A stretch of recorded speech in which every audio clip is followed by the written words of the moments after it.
So good evening everyone. Sir, screen.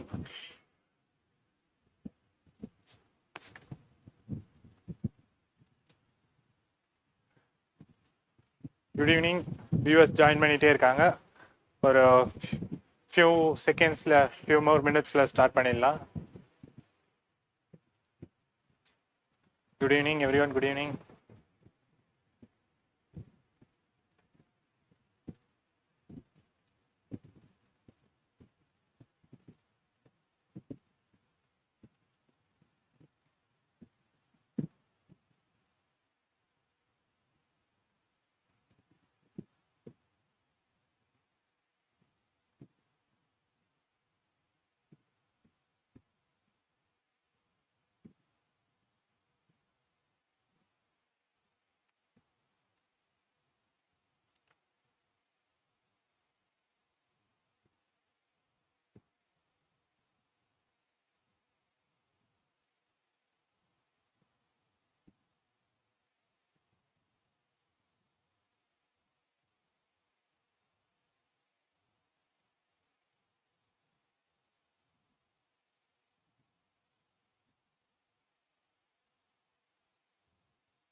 Good evening everyone. Welcome to the 6 PM club. இன்னைக்கு 6 PM club ஓட day 3. So இந்த day 3ல என்ன பண்ண போறோம்னா, so we are going 6 PM clubல நம்ம SSC JE question series பார்த்துட்டு இருக்கோம். So last 2 days day 1 and day 2 நம்ம building materials பார்த்தோம். இன்னைக்கு day 3. இன்னைக்கு day 3ல என்ன சப்ஜெக்ட் பார்க்க போறோம்னா, estimation costing valuation. இந்த சப்ஜெக்ட்ஸ்க்கான क्वेश्चंस நம்ம டிஸ்கஸ் பண்ணலாம். ஃபர்ஸ்ட் இந்த சப்ஜெக்ட் பத்தி ஒரு ஜெனரல் ஓவர்வியூ பார்த்துடலாம். இந்த எஸ்டிமேஷன் காஸ்டிங் வேல்யூவேஷன் சப்ஜெக்ட் பாத்தீங்கன்னா லைக் ஒரு 10 years பேக்லாம் பாத்தீங்கன்னா one of the major component for your prelims. So almost you get around 10 questions. So உங்களுக்கு கேட்கக்கூடிய 100 questions-ல அரௌண்ட் 10 questions வந்து நீங்க இந்த எஸ்டிமேஷன் காஸ்டிங் வேல்யூவேஷனுக்கு இந்த டாபிக்ல இருந்து நீங்க எக்ஸ்பெக்ட் பண்ணலாம் உங்க ப்ரிலிம்ஸ் எக்ஸாம்க்கு. ஸோ அவ்வளோ முக்கியமான ஒரு பார்ட்டா இருந்துச்சு. பட் nowadays ஆஃப்டர் 2021 அப்புறம் பார்த்தீங்கன்னா கொஞ்சம் குறைஞ்சிருச்சு. ஒரு 7 questions, ஒரு 6 questions இந்த மாதிரி பேட்டர்ன்ஸ்ல தான் வந்து இப்போ ஃபாலோ ஆயிட்டு இருக்கு. ஸோ இதுவுமே வந்து ஒரு இம்பார்ட்டன்ட் பார்ட் தான். லைக் உங்களுக்கு 100 questions-ல ஒரு 10 question வந்த பார்ட் பார்த்தீங்கன்னா ஒரு 10% ஆஃப் த சிலபஸை இந்த யூனிட் கவர் பண்ணிட்டு இருந்துச்சு. ஸோ இதுல வந்து நிறைய கேல்குலேஷன்ஸ் லைக் கேல்குலேஷன்ஸும் இருக்கக்கூடிய பார்ட் தான் இது, தியரிஸும் இருக்கக்கூடிய பார்ட் தான் இருக்கு. ஸோ ரெண்டுமே தெரியணும், நம்மளுக்கு நியூமெரிக்கல்ஸும் தெரியணும், தியரி பார்ட்டும் தெரியணும். ஸோ இது நம்ம வந்து ஒவ்வொரு கொஸ்டினும் பார்க்கும்போது தெரியும் எங்கெங்கெல்லாம் தியரி இன்வால்வ் ஆயிருக்கு, எங்கெங்கெல்லாம் நம்மளுக்கு நியூமெரிக்கல்ஸ் இன்வால்வ் ஆயிருக்குன்னு. So let's get in to the session. So the first question for the session is calculate the capital value of the building whose rent is 10,000 per annum. Per annum na varsha kanakula. So inclusive of all taxes. Outgoings are 18% of the gross rent and the expected rate of return is 9% with a 60-year life of the building. So ஒரு குறிப்பிட்ட data கொடுத்துட்டு அந்த டேட்டால இருந்து உங்களுக்கு capital value கண்டுபிடிக்க சொல்லியிருக்காங்க. So இந்த capital வேல்யூக்குள்ள எப்படி கண்டுபிடிக்கிறதுக்கு தெரியறதுக்கு முன்னாடி நமக்கு அதுக்கான ஃபார்முலா தெரியணும். So capital value is nothing but net income. Capital value is equals to net income into years purchase. So net income into years purchase. So net income na net income first நம்ம calculate பண்ணிக்கலாம். So net income is nothing but your gross income minus your outgoings. So net income is equals to your gross income minus outgoings. இப்போ பாத்தீங்கன்னா நம்மளுக்கு வரக்கூடிய gross income வந்து 10,000 per annum. So இது வந்து per மந்த்ல இருந்துச்சுன்னா நீங்க பெர் ஆனம் கன்வெர்ட் பண்ணி எடுத்துக்கணும். ஸோ 10,000 பெர் ஆனம் டைரக்டா கொடுத்துட்டாங்க. இது minus my outgoings. So இந்த அவுட் கோயிங்ஸ்ல பாத்தீங்கன்னா my outgoings is 18% of the gross rent. So 18% of the gross rent வந்து அவுட் கோயிங்ஸா நம்மளுக்கு போகுது. அப்ப அந்த 18% நீங்க டிடக்ட் பண்ணணும். ஸோ 10,000ல 18% வந்து எவ்வளவு வரும்னா உங்களுக்கு 1,800 வரும். So 18% is going to be your 1,800. So இதை நீங்க டிடக்ட் பண்ணீங்கன்னா you get 8,200 as your net income. Next, years purchase. Years purchase is nothing but 1 by I. So 1 by interest rate ன்னு சொல்லுவாங்க. So years purchase ஓட formula பாத்தீங்கன்னா 1 by I. So 1 by I வந்து 1 divided by I எவ்வளவு கொடுத்திருக்காங்க? 9% கொடுத்திருக்காங்க. அது 9% ன்னு டைரக்டா எழுதாம let it write as 0.09. So 1 by 0.09. Now we can calculate our capital value. So capital value is equals to 8,200 into 1 divided by 0.09. So இந்த மாதிரி ஒரு calculation வந்துச்சு, decimal வந்துருச்சு. இப்போ calculator இல்லாம என்னால பண்ண முடியாது, but calculator allowed இல்ல அப்படின்லாம் யோசிக்காதீங்க. Like let us simplify this one. இப்போ பாத்தீங்கன்னா denominatorல உங்களுக்கு 0.009 இருக்கு. இது வந்து நான் whole number-ஆ convert பண்ணோம்னா denominatorல I multiply by 100. அப்போ denominatorல நான் 100 ஓட multiply பண்ணனா numeratorலயும் நான் 100 ஓட multiply பண்ணனும். So இத நான் rewrite பண்றேன். 8,200 into 100 divided by 9. இல்லனா like I can write it as 8,200 plus ஒரு 2 0. 100ல இருக்க 2 0. Next you give divided by 9. இப்போ டைரக்டா like நம்ம cancel out பண்ணி பார்க்கலாம் எப்படி வருதுன்னு. So 9 டேபிள்ல let's check out. So 9 டேபிள்ல cancel பண்ணோம்னா we get 9 9s are 81. 9 9s are 81. அப்ப remaining you have 1. So இந்த 1 வந்து பக்கத்துல போட்டீங்கன்னா 10 இருக்கு. So again 9 1s are 9. Your remainder is 1. Again 9 1s are 9. The remainder is going to be 1. Again 1. You get another remainder 1. Again you get a 1. So அப்போ உங்களுக்கு it goes on 0.1111 போயிட்டே இருக்கும், ரெக்கரிங்கா போயிட்டே இருக்கும். So 91,111. இதுக்கான ஆப்ஷன் இருக்கான்னு பாருங்க. You have option number 3 as 91,111. So that will be your capital value of the building. புரிஞ்சுதா? Next, moving on to the second question. A revised estimate is prepared. எந்த நேரத்துல revised estimate prepare பண்ணுவாங்க, எந்த மாதிரியான சூழ்நிலைகள்ல நம்ம revised estimate prepare பண்ணுவோம்னு கேட்டிருக்காங்க. So கொடுத்திருக்க ஆப்ஷனை பாருங்க. When there is material deviation of the structure nature, when the expenditure of the works exceed 20% of the administrative approval, when the sanctioned estimate is likely to exceed more than 5% without structural alteration, when the sanctioned estimate is likely to exceed more than 5% with important structural alterations. இந்த நாலு ஆப்ஷன்ல எந்த option கரெக்டான ஆப்ஷனா இருக்கும்?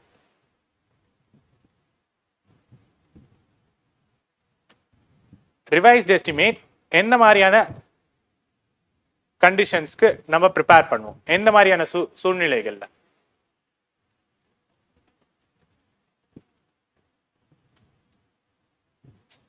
So இதுக்கான option பாத்தீங்கன்னா, so when the sanctioned estimate is likely to exceed more than 5% without structural alteration. So இங்க பாருங்க, revised estimate என்னென்ன கண்டிஷன்ல நம்ம ப்ரிப்பேர் பண்ணுவோம்னா, நம்ம sanctioned estimate.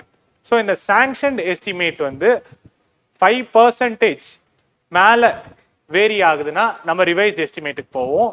அது இல்லாம உங்களோட administrative approved estimate ன்னு ஒன்று இருக்கும். The administrative approved estimate ன்னு ஒன்று இருக்கும். ஸோ அந்த எஸ்டிமேட் வந்து 10% மேல உங்க வேல்யூ சேஞ்ச் ஆச்சுன்னா we go for the revised estimate. So அது வந்து sanctioned estimateனா it is 5%, administrative approval estimateனா அது 10%. Next, calculate the hire charges for a truck to transport a material for 8 hours in a day with a rate of rupees 200 per hour. இது வந்து estimation costing valuation கொஸ்டினே கிடையாது, இது ஒரு aptitude question. ஆப்டிடியூட்லயும் ரொம்ப சிட்டரான question இது. ஸோ இதுக்கான ஆன்சர் என்ன வரும்?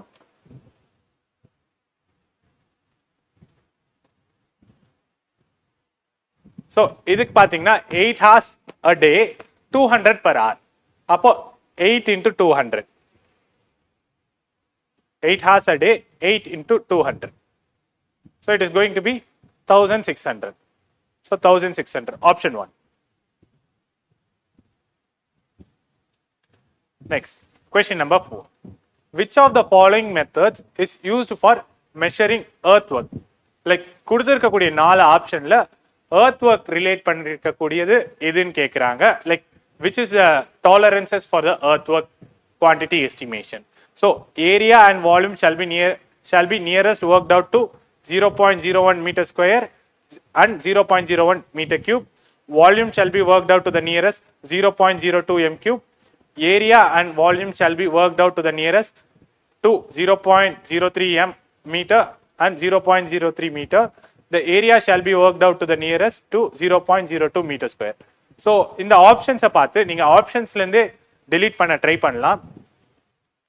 இங்க பாருங்க volume shall be worked out to the nearest 0.02. என்னைக்குமே வந்தா அங்க வந்து 1 தான் most of the situationsல வரும். இந்த 2ன்ற நம்பரே வராது. So we can eliminate this option. இங்க பாருங்க area and volume. So இந்த area and volume வந்து இந்த மீட்டர்ஸ்ன்ற குவாண்டிட்டிலேயே வராது. So this option also is neglected. இந்த 0.02 வராது. So this is also neglected. உங்களுக்கான correct option பாத்தீங்கன்னா area is worked out to 0.01 meter square and volume is worked out to the nearest 0.01 meter cube.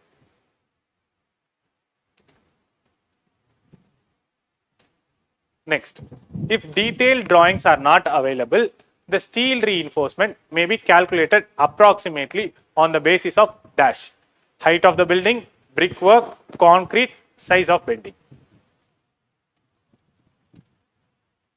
Question number 5 can answer என்னவா இருக்கும்? Like உங்ககிட்ட detailed drawing இல்ல, அப்போ நீங்க reinforcement thumb rule படி எதை வச்சு எடுத்துப்பீங்க?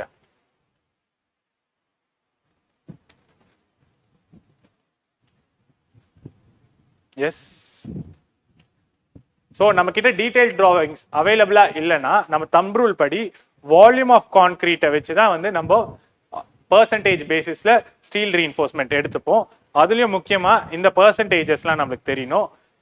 நம்ம வந்து beam reinforcement எடுக்கிறோம்னா we assume it as 1% to 2% of the volume of concrete. 1% to 2%. அதுவே ஸ்லாபா இருந்துச்சுன்னா it is 0.7% to 1%. காலமா இருந்துச்சுன்னா it is 1% to 5%. அதுவே raft footing-ஆ இருந்துச்சுன்னா if it's a raft it is 0.5% to 0.8%. So இந்த percentage வச்சு கூட they can ask questions. So எப்பவுமே வந்து detailed drawings இல்லைன்னா நம்ம in terms of volume of concrete இருந்து தான் நம்ம reinforcement கான quantity எடுத்துப்போம். Next, question number 6. The length of long wall in the long and short wall method of estimation is the center to center distance between the walls and like long wall short wall methodல long wall வந்து center to center distance between the walls and like கூட வந்து ஏதோ ஒன்னு add ஆகும். அந்த add ஆவறது கொடுத்திருக்கக்கூடிய 4 ஆப்ஷன்ல எதுன்னு கேக்குறாங்க. Half of its width on each side, 1/3 width on wall on each side, 1/4 width of wall on each side, width of the wall. இந்த 4ல எது இருக்கும்? எஸ், வெரி குட், நிறைய பேர் கரெக்டா சொல்லியிருக்கீங்க. ஸோ இங்க பாத்தீங்கன்னா இந்த லென்த் ஆஃப் லாங் வால் எப்பவுமே வந்து லென்த் ஆஃப் லாங் வால் பாத்தீங்கன்னா லென்த் ஆஃப் லாங் வால் வந்து centre to centre length plus half of its width on each side. அப்போ half of the width ஒன்னு ஆட் ஆகும், இன்னொரு half of the width add ஆகும். So it is center to center length plus half of the width under consideration on both the sides. நீங்க எந்த லெவல்ல consider பண்றீங்கன்னு அந்த width வந்து நீங்க ஃபவுண்டேஷன் லெவல்ல கன்சிடர் பண்றீங்களா இல்ல brick work லெவல்ல கன்சிடர் பண்றீங்களா இல்ல டிபிசி லெவல்ல கன்சிடர் பண்றீங்கன்றது ரொம்ப முக்கியம். ஸோ அங்க கன்சிடர் பண்ணிருக்கக்கூடிய லெவல்ல இருக்கக்கூடிய width ஓட half times both the sides you need to take for length of long wall. Next, calculate the total charges given to the 3 laborers for their earthwork excavation with them working from 9 AM to 6 PM with an hourly charge of 50 rupees. So 3 பேர் வேலை செய்றாங்க, 9 AM to 6 PM work பண்றாங்க, ஒரு மணி நேரத்துக்கு 50 rupees charge பண்றாங்க. So total amount எவ்வளோ வரும்?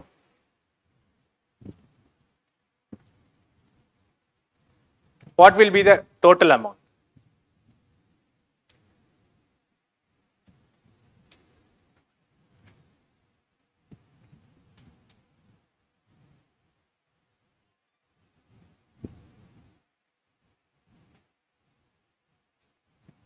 What will be the total amount? Yeah, it's 1350. It's 1350.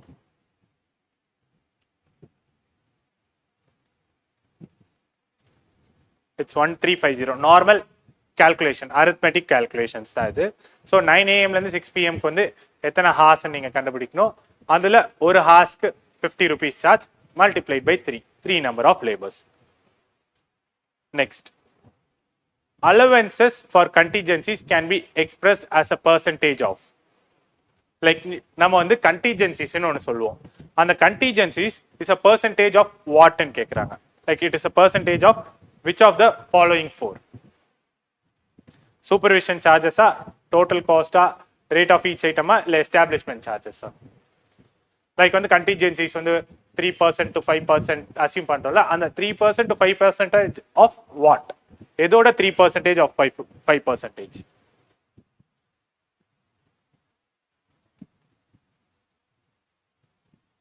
So it is, yes, allowances for contingencies can be expressed as a percentage of total cost.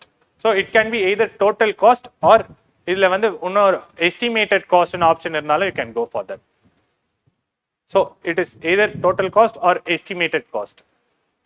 In terms of total cost இல்ல estimated cost தான் நம்ம அந்த percentage சொல்லுவோம் for contingencies. இந்த contingencies-ல இன்னும் முக்கியமா தெரிய வேண்டியது like electrification-க்கு what will be the percentage? Electrification-க்கு பாத்தீங்கன்னா 8%. Water supply? Water supply-க்கும் பாத்தீங்கன்னா 8%. So இது கூட question-ஆ வரலாம். Which of the following is defined as a area of building measured at floor level? Floor level la which of the following area of the building is measured? நிறைய வாட்டி கேட்ட question, ரொம்ப நிறைய எக்ஸாம்ல வரக்கூடிய question அது. floor levelல எடுக்கக்கூடிய area வந்து என்ன ஏரியான்னு சொல்லுவோம்? So இது பாத்தீங்கன்னா it is plinth area. Plinth area தான் floor levelல எடுக்கக்கூடிய ஏரியா. So இதுல we have different types of area in our estimation costing. அத பத்தி ஒரு சின்ன glance பாத்துறலாம்.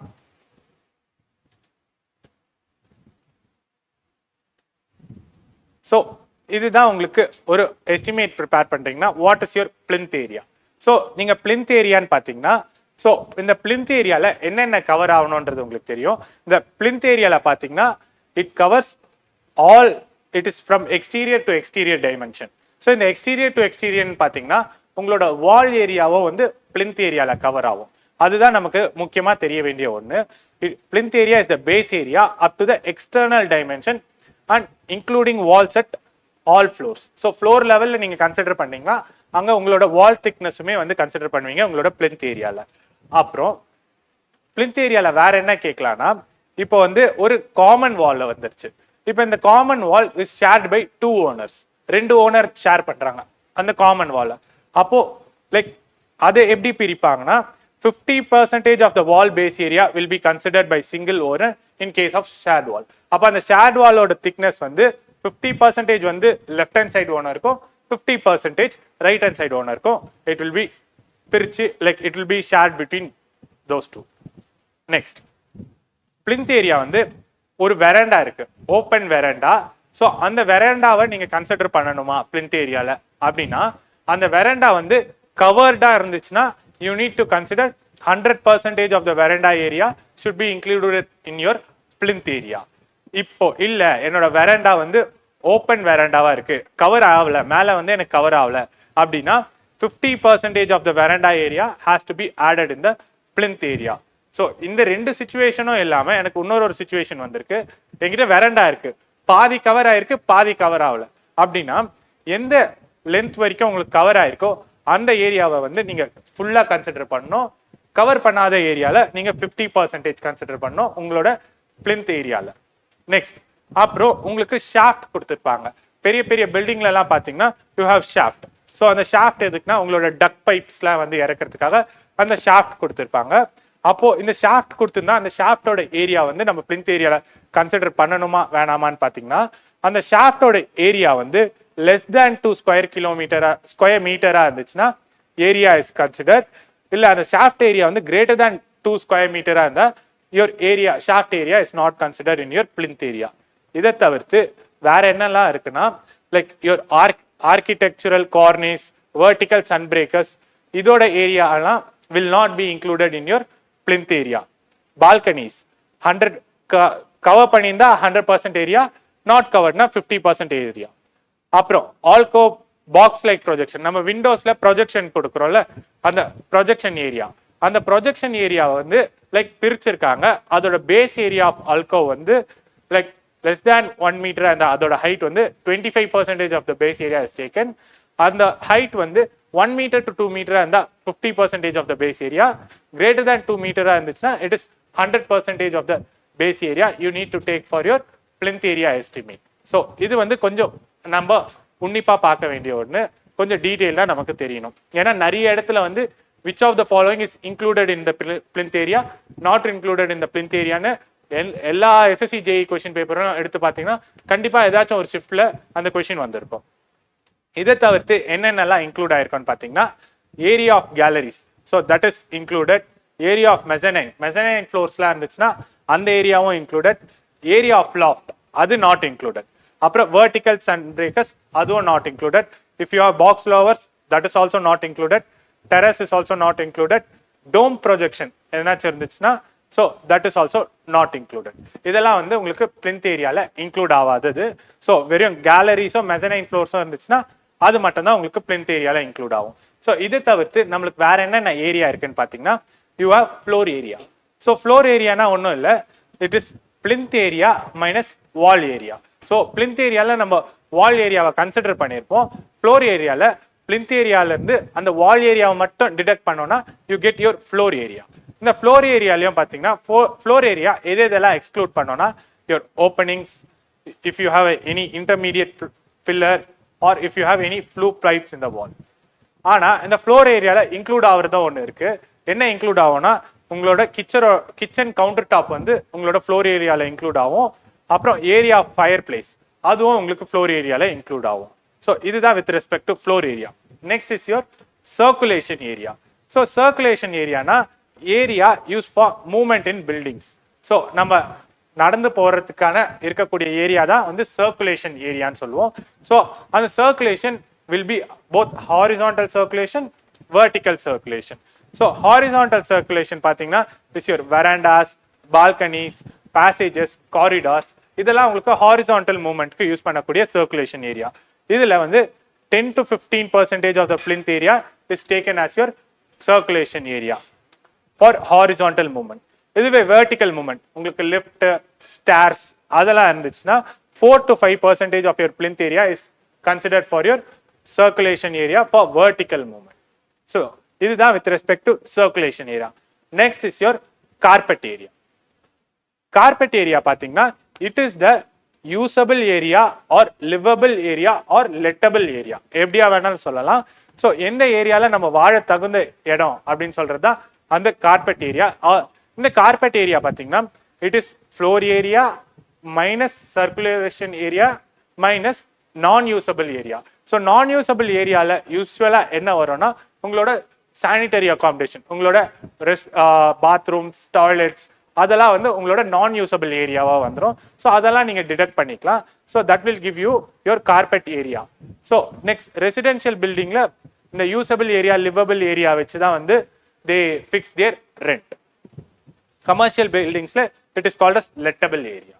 So this is what with respect to different types of areas in your estimation costing. So which of the following is defined as the area of the building measured at floor level? It is going to be the plinth area. Next, question number 10. A trapezoidal section is of depth y, base b and side slope z. Find the wetted perimeter of the trapezoidal section. So what will be the vetted perimeter for the trapezoidal section. 4 option கொடுத்திருக்காங்க. அதுல எந்த ஆப்ஷனா இருக்கும்?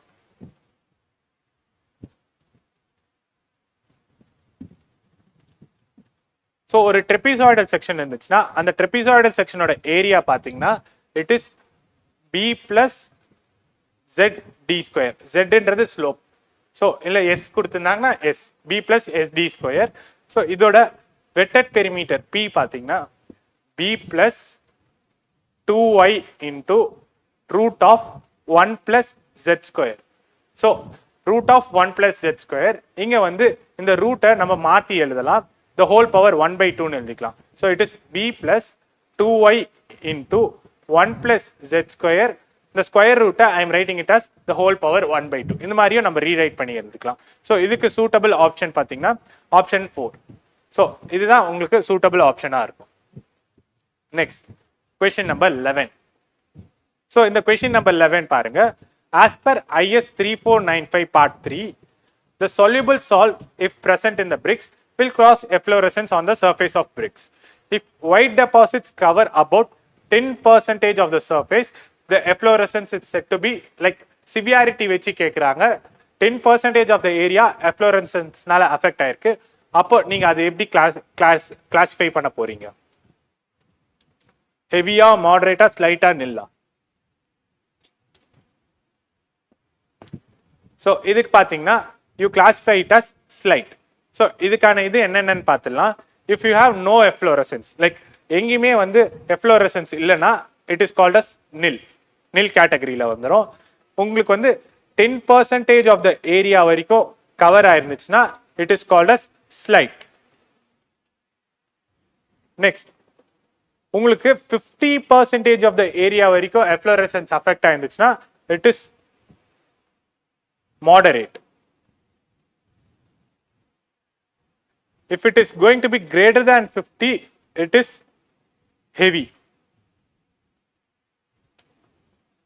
It is going to be heavy. இதுவே வந்து உங்க brick வந்து almost it is going to become to the powder form அப்படின்னு வந்துச்சுன்னா it will be serious. So இதெல்லாம் தான் நமக்கு தெரிய வேண்டிய ஒன்று. நில்னா no efflorescence, up to 10% na slight, up to 50% na moderate, greater than 50% na it is heavy. Next, moving on to the 12th question. The repair works that are usually carried out every 4th year are known as regular, biennial, annual repair works illa quadrennial. Like every 4th year in kuduthirukanga, what will be the right option? Kandipa biennial varadu. Biennial na it is 2, annual na it is 1. Regular la you can't define the period, like it may be 1, 2 or 3 anything. So it is quadrennial repair works. So what is quarter now? It's 1 by 4. So in the 4 which தான் வந்து சொல்லிருப்பாங்க quadrennial repair works every 4th year. Next, question number 13. To get the corresponding lengths, we must loan breadth to the wall, breadth to the long wall, and one breadth from the, like it is not loan, it is we must one breadth to the long wall and one breadth from the short wall from the center line. To get the corresponding lengths, we must dash. Inga vandu dash varum. We must dash one breadth to the long wall and inga oru dash varum. One breadth from the short wall from the center line. Like inga vandu long wall la one breadth vandu add பண்ணுவீங்களா subtract பண்ணுவீங்களா? Short வால்ல one breath add பண்ணுவீங்களா subtract பண்ணுவீங்களான்னு கேட்குறாங்க. So what will be the right option? Long wall பொறுத்த வரைக்கும் will add one breath or one thickness of the வாலா இருந்துச்சுன்னா. ஷார்ட் வாலா இருந்துச்சுன்னா we detect one breath. So இப்போ ஃபர்ஸ்ட் லாங் வால் கேட்டிருக்காங்க. லாங் வால்ல ஒன் பிரெத் ஆட் பண்ணுவோம், ஷார்ட் வால்ல ஒன் பிரெத் சப்ட்ராக்ட் பண்ணுவோம். So that is option 1 is your correct answer. Next, calculate the hook length of the bar in one side. So one side தான் கேட்டிருக்காங்க with a diameter of 16 mm. So இப்போ பார்த்தீங்கன்னா length of the hook, length of hook பார்த்தீங்கன்னா you have a formula, it is 9d. ஒரு சைடுக்கு length of the hook வந்து பாத்தீங்கன்னா 9d. அப்ப கொடுத்திருக்கக்கூடிய diameter என்னது 16. 9 into 16. So you get 144. So 144 will be your hook length of a bar on one side. இதுவே double side கேட்டிருந்தாங்கன்னா it is 144 into 2. 18d. One side மட்டும் கேட்டிருந்தா it is 144. Next, moving on to the question number 15. Which of the following cost includes cost of the hire charges for the vehicle for an 8-hour working period in a day with the cost of driver? Cost of driver ஓட சேர்த்து include பண்ணி எந்த cost வந்து சொல்லும் அப்படின்னு கேட்டிருக்காங்க. கொடுத்திருக்கக்கூடிய 4 ஆப்ஷன்ல எது பெஸ்ட் ஆப்ஷனா இருக்குன்னு பாருங்க. எது லைக் மேட்ச் பண்ணக்கூடிய ஆப்ஷனா இருக்குன்னு பாருங்க.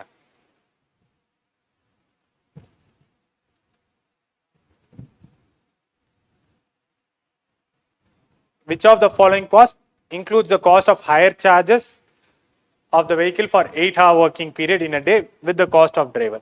So இது பாத்தீங்கன்னா it is nothing but it is the cost of owing. So how much you are going to owe to the vehicle? So how much you are going to owe for a vehicle per day basis na and 8-hour working ku how much you are going to owe? Ona like நீங்க ஒரு வண்டி வாடகைக்கு எடுக்கிறீங்கன்னா அந்த வண்டி வாடகைக்கு ஒரு நாளைக்கு நீங்க எவ்வளவு பே பண்றீங்க அப்படின்னு சொல்றது it's cost of owing.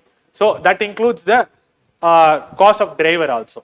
Driver அப்புறம் அந்த vehicle ஓட cost எல்லாமே include ஆயிருக்கும். It is cost of owing.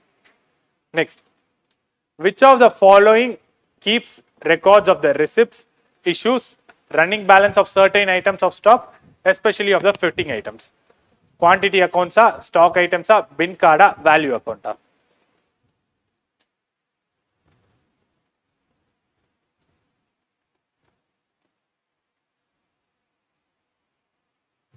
Yes, நிறைய பேர் கரெக்டா சொல்லியிருக்கீங்க. It is bin cards. So bin cards தான் வந்து it keeps the record of receipts, issues and running balance of items. So இது மட்டும் இல்ல, இதை தவிர்த்து லைக் வேற எதனாச்சும் க்ளோசிங் பேலன்சஸ் இருந்தாலுமே வந்து இந்த பின் கார்ட்ஸ் தான் வந்து நமக்கு லைக் இந்த ரெக்கார்ட்ஸ்லாம் வச்சிருக்கோம். Next, question number 17. The scrap value of the building is considered dash percentage of the cost of construction. What is the percentage of the cost of construction for scrap value? Yes, it is 10%. So 10% cost of construction is considered as the scrap value. Next, consider the following statements in a situation where cement and steel are supplied by the department. Supplied by the department na உங்களுக்கு client வந்து cement and steel கொடுத்துறாங்க. They are providing you cement and steel. So you don't need to pay for that. They'll provide you. Like நீங்க உங்க estimate prepare பண்ணும்போது இதை நீங்க account பண்ணிக்க வேணாம் because they are providing. So statement 1 பாருங்க, 10% of the profit should be added on the cost of cement and steel. Second statement பாருங்க, cost of carriage from godown to site work should be added. So which of the following option is true? Statement 1, 2 ரெண்டுமே ட்ரூவா இல்ல 1 true 2 false இல்ல 1 false 2 ட்ரூவா இல்ல ரெண்டு ஸ்டேட்மெண்ட்டும் false? Second statement பாருங்க, cost of carriage from godown to site work should be added. இந்த statement கரெக்ட்டா தப்பா?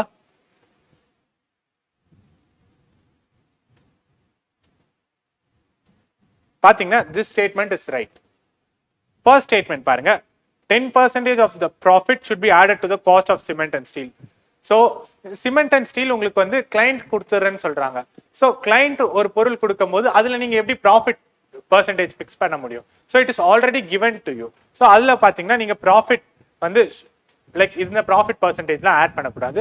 Your statement 1 is wrong. Only your statement 2 is true. Next, question number 19. In measurement of masonry activity, no deduction is made for like நிறைய like previous year SSC JE examல நிறைய வாட்டி வந்த question, இந்த masonryயும் சரி பெயிண்டிங்க்கும் சரி இந்த no deduction கான question அடிக்கடிக்கு வரும். So in measurement of masonry activity, no deduction is made for in the four options which will be the right option? No deductions. Yes, ஒருத்தவங்க சொல்லிருக்காங்க. So it is option number 4. So in the no deductions வந்து என்னென்ன conditions na for areas of opening up to 0.1 meter square, இது ஒரு condition. அப்புறம் if it's an end of beam, if it's an end of beam, post, rafters, purlins, up to 0.05 meter square. அப்புறம் if it's bed plate, wall plate,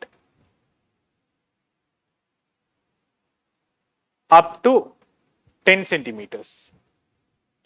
இந்த மூணு கண்டிஷன்ல எந்த condition வந்தாலும் இதெல்லாம் வந்து no deduction condition for your masonry activity.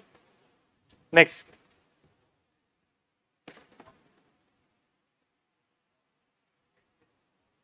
up to 20 centimeter, not exceeding, up to 10 centimeter. Next, salvage value is dash of an asset after all depreciation has been fully expensed.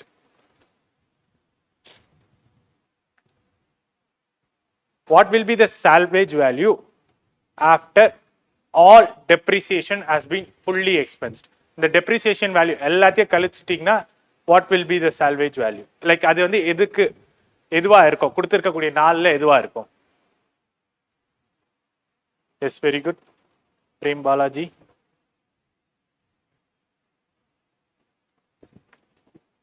It is book value.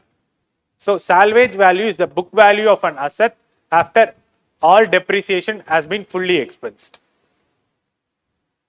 Next, going to the question number 21. Hook length for a straight bar in terms of diameter. கொஞ்ச நேரத்துக்கு முன்னாடி தான் அந்த question பார்த்தோம். So hook length for a straight bar in terms of diameter is nothing but it is 9D. It is 9D. Next, question number 22. What should be the unit of measurement for earthwork in excavation in any type of soil and honeycomb brickwork? ஒன்றும் இல்லை, எக்ஸ்கவேஷனுக்கான யூனிட்டும் honeycomb பிரிக் ஒர்க்கான யூனிட்டும் கேட்குறாங்க. இதில் என்ன யூனிட்டாக இருக்கும்னு பார்த்துக்கலாம். Like process of எலிமினேஷனில் கூட நீங்கள் போகலாம். இப்போ பார்த்தீங்கன்னா கண்டிப்பாக எக்ஸ்கவேஷன் வந்து அது வந்து வால்யூம் வச்சு தான் வந்து எக்ஸ்கவேஷன் கால்குலேட் பண்ணும். ஸோ வால்யூம்கான யூனிட் பார்த்தீங்கன்னா மீட்டர் கியூபாக தான் இருக்கும். அப்போ ஆப்ஷன் 1 ஆப்ஷன் 4 நீங்கள் எடுத்துக்கவே முடியாது. ஆப்ஷன் 2, 3 மட்டும் தான் பார்க்கணும். ஸோ மீட்டர் கியூப், இந்த 2 மீட்டர் கியூப் இருக்கு. Next honeycomb brick work. So இந்த ஹனிகோம் பிரிக் ஒர்க்ல பார்த்தீங்கன்னா மீட்டர் இருக்கு, மீட்டர் ஸ்கொயர் இருக்கு. ஹனிகோம் பிரிக் ஒர்க் பார்த்தீங்கன்னா it is measured in metre square. So அப்போ metre cube and metre square, this is going to be my right option. Yes, நிறைய பேர் சொல்லியிருக்கீங்க metre cube and metre square. Next, question number 23. By which method is valuation carried out to be the initial or prime cost less depreciation? கொடுத்திருக்கக்கூடிய 4 valuation methodல எந்த valuationக்கு like valuation is carried out to be initial or prime cost less depreciation? Like depreciation initial or prime cost ல இருந்து depreciation கழிச்சிட்டு சொல்றது. Which of the following 4? Like in the following 4ல which is the right option? So இதுக்கான option answer என்னன்னு பார்த்தீங்கன்னா it is valuation based on cost, or it is also called as initial cost based valuation. So அதுக்கு தான் இந்த definition suit ஆகும். Profit based வேல்யூவேஷன்னா like இப்போ வந்து உங்ககிட்ட வந்து ஒரு ஹோட்டல்ஸோ இல்லை ஒரு ரெஸ்டாரண்ட்ஸோ இல்லை ஒரு கமர்ஷியல் காம்ப்ளெக்ஸ் இருந்தா, ஸோ அது எவ்வளோ ப்ராஃபிட்டை கொடுக்குது, லைக் அந்த ப்ராஃபிட்டை வச்சு நீங்க வேல்யூவேஷன் பண்றீங்கன்னா that is going to be the profit based valuation. Next, question number 24. In case of dash, the brickwork is not measured in cubic meters. So brickwork ஓட common quantity, brickwork வந்து எதுவுமே mention பண்ணாம கொடுத்திருந்தாங்கன்னா brickwork is normally mentioned in meter cube. Like கொஞ்ச நேரத்துக்கு முன்னாடி பார்த்தோம், if your it is going to be the honeycomb brickwork na it is meter square. And my special brickworks என்னாச்சு வந்துச்சுன்னா அதுக்கு யூனிட்ஸ் மாறும். இப்போ என்ன கேட்டிருக்காங்கன்னா கொடுத்திருக்கக்கூடிய 4 கண்டிஷன்ல எந்த கண்டிஷனுக்கு like which is not measured in meter cube? Half brick wall, one and more than one brick wall, இல்ல reinforced brickwork, brickwork in arches. Brickwork in arches க்கு என்ன unit? meter cube. Reinforced brickwork meter cube. அப்ப இந்த ரெண்டு ஆப்ஷனை neglect பண்ணிக்கலாம். one and more than one brick wall இல்ல half brick wall? It is half brick wall. So it is half brick wall. Half brick wall is measured in square meters. So which is not measured in meter cube தான் கேட்டிருக்காங்க. அப்ப half brick wall தான் is measured in meter square. That will, option 1 will be your right answer. Next, question number 25. Register of arrears of wages due to the work people is recorded in. எதுல உங்களுக்கு arrear வேஜஸ்லாம் வந்து record பண்ணியிருப்பாங்கன்னு கேட்குறாங்க. Part 3 of wage ரெக்கார்டா, இல்லை part 2 of wage ரெக்கார்டா, இல்லை part 3 of mustard ரோலா, இல்லை part 2 of mustard ரோலா? இதுக்கான right option என்னவா இருக்கும்?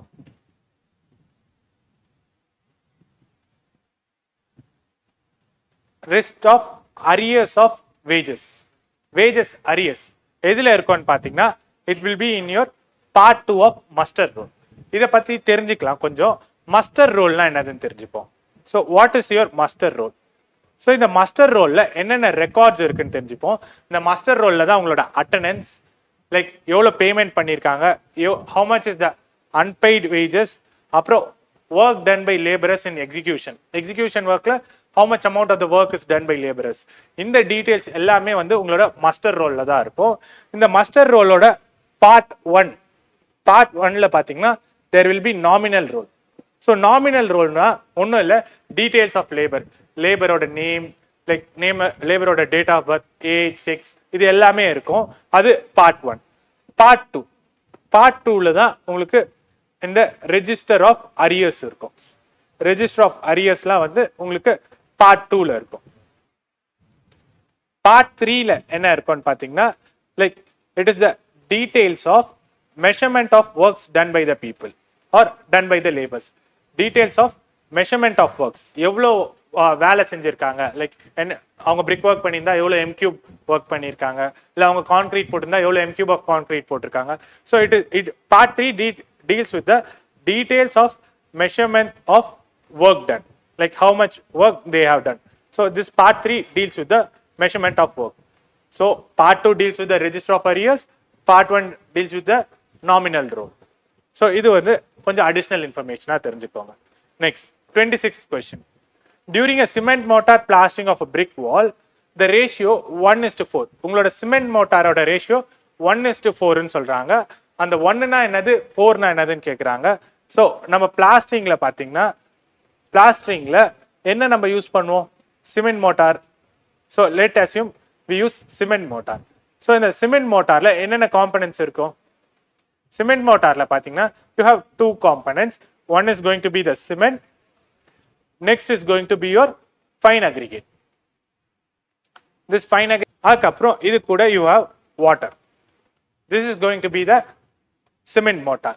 இந்த சிமெண்ட் மோட்டார்ல பாத்தீங்கன்னா இந்த 1:4 ன்னு சொன்னாங்கன்னா 1 belongs to the cement part, 4 belongs to the fine aggregate part. So 1:4. இங்க fine aggregate பாத்தீங்கன்னா sand. So cement is to sand. Next, question number 27. Miscellaneous expenses such as office expenses, stationery, postal expenses, etc. fall under which category? Like 4 category கொடுத்திருக்காங்க. Overhead எக்ஸ்பென்சஸா, surcharge எக்ஸ்பென்சஸா, additional எக்ஸ்பென்சஸா, இல்ல extra எக்ஸ்பென்சஸா? Office expenses, stationery expenses, postal expenses, இது எல்லாமே பாத்தீங்கன்னா it comes under your overhead expenses. Overhead எக்ஸ்பென்சஸ்ல தான் உங்களுக்கு இந்த மிஸ்செலேனியஸ் எக்ஸ்பென்சஸ் வரும். Next, consider the following statements. So இந்த ஃபாலோயிங் ஸ்டேட்மெண்ட்ஸ் பாருங்க with respect to long wall and short wall method. The wall that is taken first is treated as length. So like the wall that is taken first is treated as length. Length na it is taken as long wall அப்படினு சொல்றாங்க, even though length may be lesser. Next, the wall with longer length has to be taken as long wall. So இந்த மாதிரி two statements இருக்கு. இந்த எந்த வால்ல நீங்க first எடுக்கிறீங்களோ அது வந்து ஷார்ட்டர் லென்த்தா இருந்தாலும் நீங்க லாங் வால்னு எடுத்துக்கணும்னு சொல்றாங்க. செகண்ட் ஸ்டேட்மெண்ட் என்ன சொல்றாங்கன்னா, the wall with a longer length has to be taken as long wall. Which one is correct? Like both the statements true ah? Is statement 1 correct ah? இல்ல statement 2 correct ah? இல்ல statement 1 and 2 ரெண்டுமே கரெக்டா இல்ல 1 and 2 ரெண்டுமே தப்பா?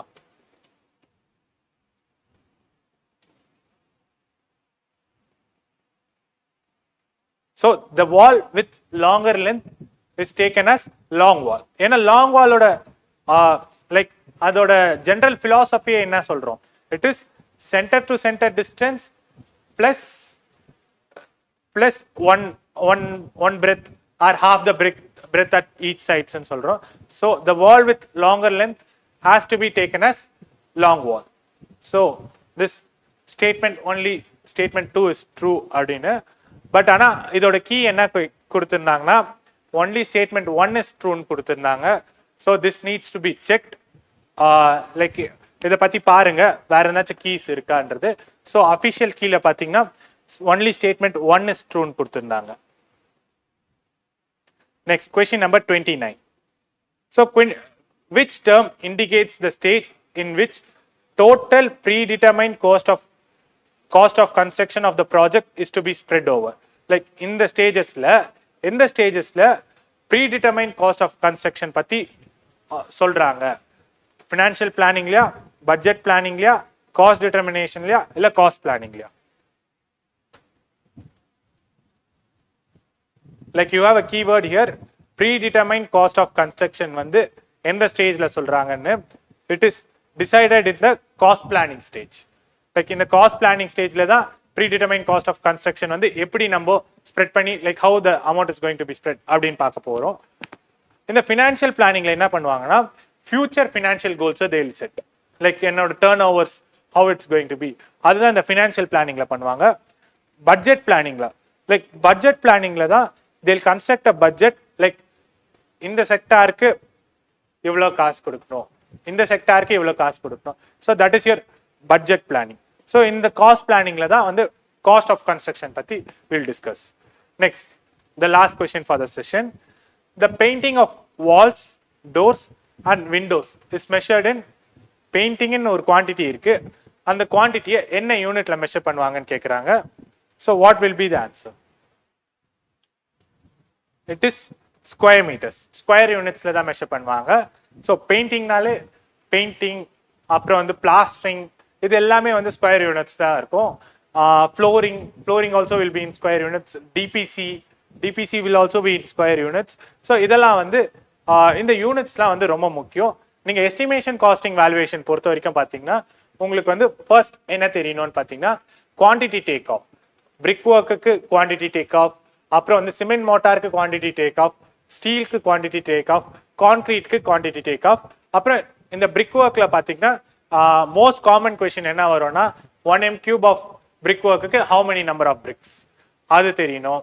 அப்புறம் வந்து cement motor எவ்வளோ, வெட் மோட்டார் எவ்வளோ இருக்கும், ட்ரெயின் மோட்டார் எவ்வளோ இருக்கும். கான்கிரீட்டுக்கு நீங்க வெட் டு ட்ரை கன்வெர்ட் பண்றீங்கன்னா what is going to be the percentage, that is 54%, 1.54 multiplication factor, இதெல்லாம் தெரியணும். அதுக்கு அடுத்து ஸ்டீல் வந்து பாத்தீங்கன்னா உங்களுக்கு இந்த ஹூக் லென்த், கிராங்க்ட் லென்த் இது எல்லாமே தெரியணும். ஸோ இதெல்லாம் ஸ்டீலை பொறுத்த வரைக்கும் முக்கியமானது. அப்புறம் வந்து unit weight. So unit weight எப்படி கால்குலேட் பண்றதுனோ உங்களுக்கு தெரியணும், d²/162. ஸோ அந்த ஃபார்முலா வச்சு you are going to calculate your unit wait.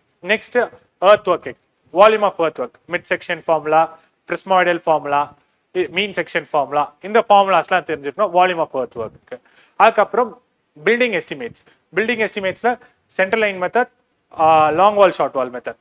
அந்த long wall short wall method, central line மெத்தட்ல பாத்தீங்கன்னா டிடக்ஷன்ஸ் தெரியணும். எல் ஜங்ஷன்னா 0 டிடக்ஷன்ஸ், டி ஜங்ஷன்னா 1 டிடக்ஷன், 4 வால் ஜங்ஷன்னா இட் இஸ் 2 டிடக்ஷன். ஒவ்வொரு டிடெக்ஷனுக்கும் half the width at respective லெவல்ல நீங்க டோட்டல் சென்டர் லைன் லென்த்ல இருந்து டிடெக்ட் பண்ணணும். லாங் வால் ஷார்ட் வால் பொறுத்த வரைக்கும் பாத்தீங்கன்னா இந்த லாங் வால் ஷார்ட் வால்ல லைக் லாங் வாலோட லென்த் வந்து ஆட் ஆகும் centre to centre distance plus the wall thickness. Short வால்னா centre to centre distance minus wall thickness. ஸோ இதுல இன்னொரு முக்கியமான அண்டர்ஸ்டாண்டிங் கொஸ்டின் இருக்கு இந்த லாங் வால் ஷார்ட் வால்ல. அது என்னதுன்னு பார்த்துடலாம்.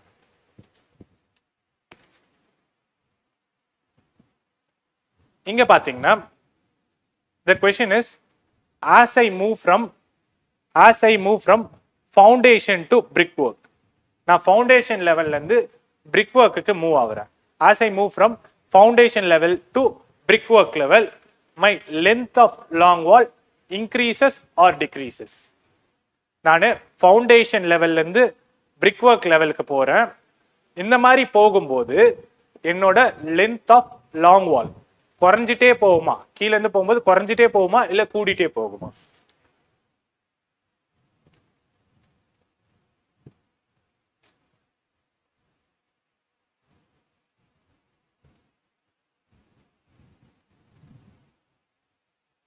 So can anyone answer for this question?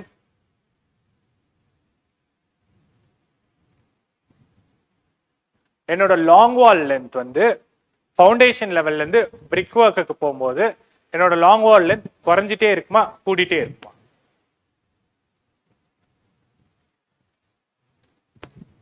Any guesses? Decreases. So இது வந்து பிக்டோரியலா ஞாபகம் வச்சுக்கோங்க. இந்த பிக்சர் பாருங்க. So லாங் வால் லென்த்ன்றது என்னது? It is outer to outer distance. Long வால்னாலே it is outer to outer distance. So இப்போ இந்த பிளானோட கிராஸ் செக்ஷன் கீழ இருக்கு. நான் outer to outer distance foundation லெவல்ல எடுத்தேன்னா நான் இங்க இருந்து இது வரைக்கும் எடுக்க போறேன். This is going to be my outer to outer distance for foundation for long wall. இதுவே brick work எடுக்கிறேன்னா நான் outer to outer distance, this is going to be my outer to outer distance for long wall at brick level. இப்ப பாருங்க like foundation லெவல்ல இருந்து brick work போகும்போது long வாலோட length வந்து கூடுதா குறையுதா? குறையுது. It is decreasing. When you move from foundation to brickwork, your length of long wall decreases.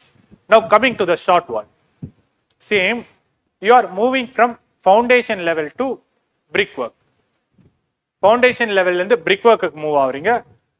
Will the length of your short wall decrease or increase? Short wall ஓட length foundation ல இருந்து brickwork போனீங்கன்னா increase ஆகுமா decrease ஆகுமா? Short wall order length as you move from foundation to superstructure, if it's going to decrease or increase. So inga pathinga same aduve neenga pictorial ஞாபகம் வச்சுக்கோங்க. No need to by heart. So short wall என்றது inner to inner distance. So foundation level inner to inner distance பாருங்க இதுதான், this is going to be my inner to inner distance. அதுவே brickwork level ல பாருங்க this is going to be my inner to inner distance. So when you move from foundation level to brickwork level, the length of the short wall is getting increased. So this is one of the conceptual question usually asked in your SSC JE.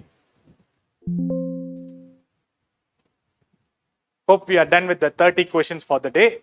So this is the 30 questions of estimation, costing, valuation. Tomorrow we'll see one more subject. We'll come up with a new subject for the day 4, 6 p.m. club. We'll wind up for the today. Thank you everyone.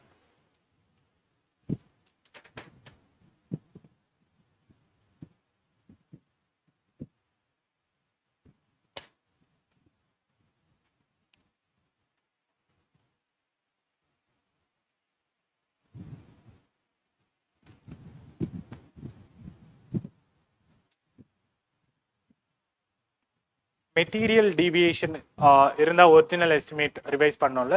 So material deviation இருந்துச்சுன்னா you should have noticed well preparing your estimate it self.